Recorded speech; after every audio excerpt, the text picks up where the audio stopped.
Hi, hello everyone. It's Wednesday morning here.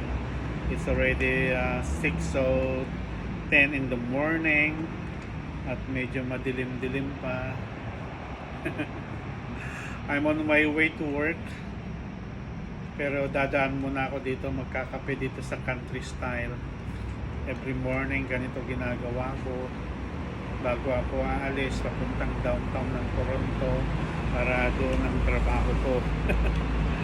Ang ganda ng panahon ngayon dito sa Canada, summer pa namin, di pa masyadong malamig, kaya okay pang maggala-gala, mamasyal. Hello mga followers ko dyan, kumusta kayo? Sana lagi kayong sumusuporta sa akin at sali kayo sa aking pakulo para manalo kayo.